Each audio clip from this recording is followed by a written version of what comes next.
C. Aquino III.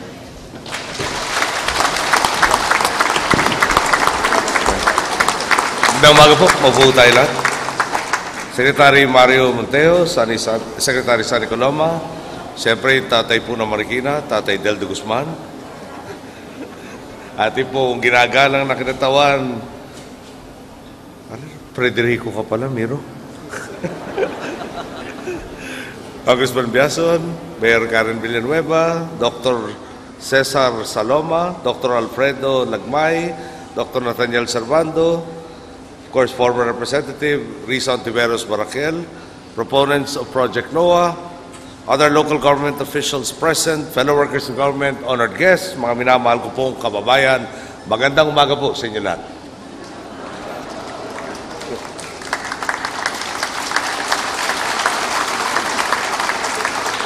Bago ang lahat, talagang gusto kong magpasalamat. Talagang napakainit po ng salubong ng mga taga-Marikina. Napakarami pong taong nasa labas sa sumalubong sa atin. At pinaalala po sa atin, na nung martial law, 1978 to be precise, tatay ko po nandun sa grupong ang ngalan ay Laban o Lakas ng Bayan. At kung naalala po nyo, sa buong Metro Manila, tatatlo lang lugar pinanalunan po ng aking ama, 10 na kanya makakampi, dahil uso po nung araw yung black voting o bulok voting, di ba? So, Marikina po isa dyan. Kaya naman dapat din na tayo magtaka kung talagang bakit hanggang sa ngayon, talagang magkasangka po tayo. Sa tatandaan ako po yan, pag ako'y nalulukod, dadalaw na lang po ako dito kay Tatay Del. At siguro yung maaayos na po ang araw natin. Noon po, nung tuwing panahon ng tagulan, hindi po ba't karaniwan na kung ating marinig kay Juan de la Cruz ang mga linyang bahala na si Batman. Handa akong makipagsapalaran o ipagpasa Diyos na natin ang lahat. Sa mga nagdaang taon, tila ba ito na ang nakasanayang ng mga Pilipinong malapit sa peligro ng bagyo? Kapag kumulimlim na ang kalangitan, magsimula ka ng kabahan. Kapag dumagundong na ang kulog, huwag ka nang umasa pang magiging mahimbing ang iyong pagtulog. Sa haba na kasaysayan natin sa bagyo, di ba dapat sanay na tayong mga Pilipino? Ayon nga po sa National Disaster Risk Reduction and Management Council, nasa 20 bagyo ang dumadaan sa Pilipinas taon-taon. Mantakin po ninyo, sa 500 insidente ng bahang naitala noong taong 2,000 hanggang 2011, umabot na sa halos 1,700,000 pamilyang Pilipino ang naapektuhan nito. Ang danyos perwisyo naman pumalo na sa lampas 160 bilyong piso. Malinaw po, ang pinsalang dulot ng baha sa bahay at kabuhayan ng mga Pilipino ay hindi po biro. Nang magsimula po tayong manungkulan, pinagtuunan po natin ang pansin ang mga suliraning hatid ng bagyo. Isa po sa mga isinulong natin, pagbutihin at dagdagan ang ating mga kasangkapan.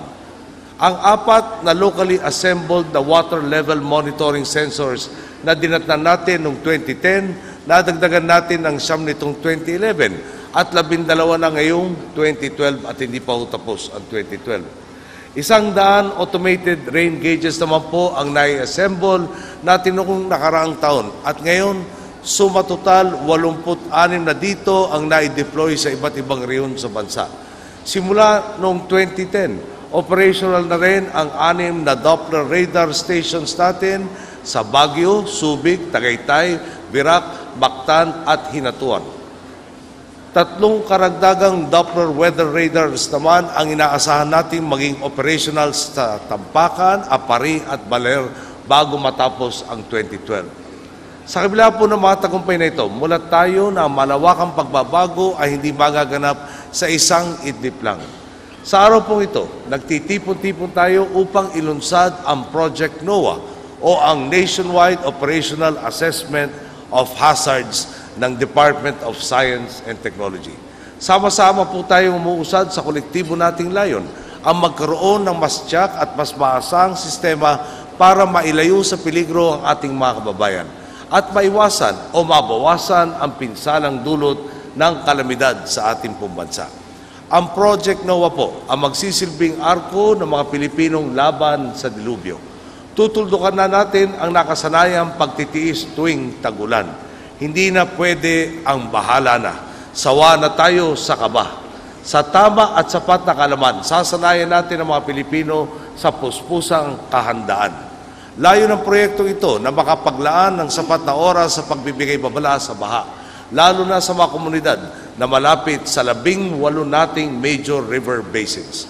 Gamit ang lokal na teknolohiya at makabagong kasangkapan, bibigyan lakas at kakayahan natin ang mga lokal at pambansang pamahalaan upang higit pang mapabuti ang kanilang operasyon at pagkilos tuwing darating ang malakas na pagulan. At ngayon pong nailunsad na ang Project Noah, tiwala tayong madadagdagan pa at mapapabuti ang ating mga kasangkapan at kagamitan. Ang target po ng DOST, 600 locally produced automated rain gauges at 400 water level monitoring sensors ang maipapakabit sa mga piling lokasyon sa iba't ibang bahagi ng bansa bago matapos ang 2013. Mario, 2013.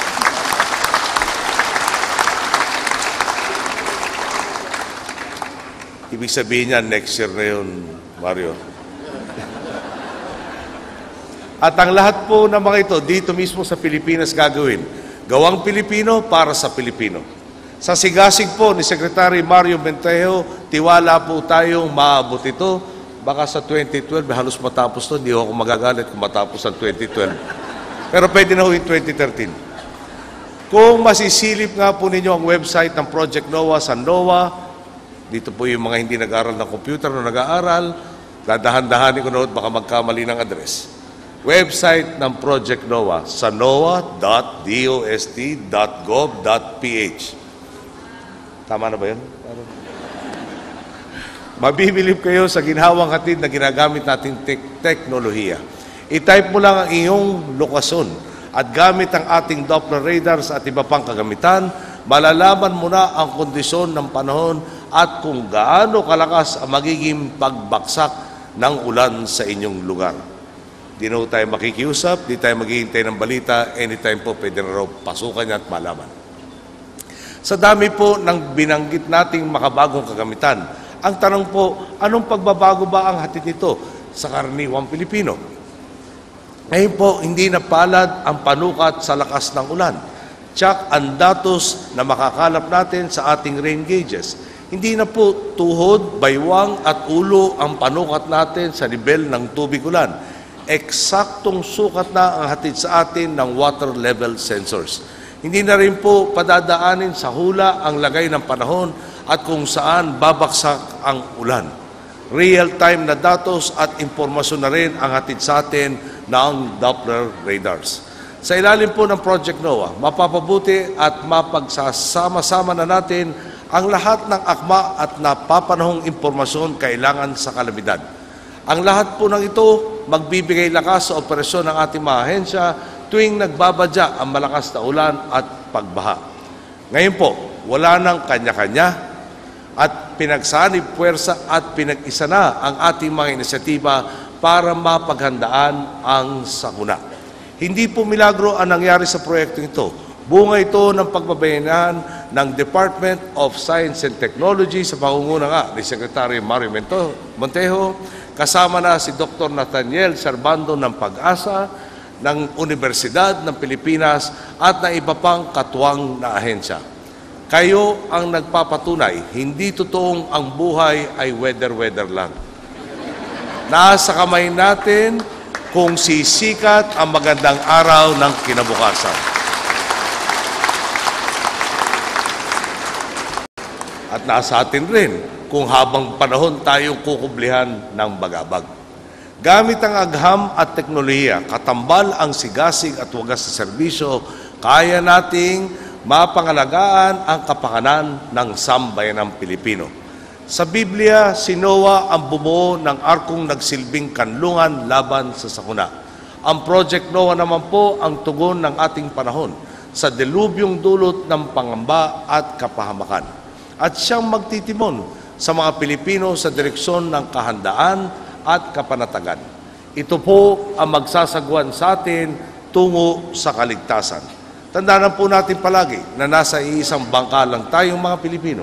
Ipagpatuloy lang po natin ang pagkakapit-bisig at pagkakaisa at pihado po ako maabot natin ang ating minimithing destinasyon.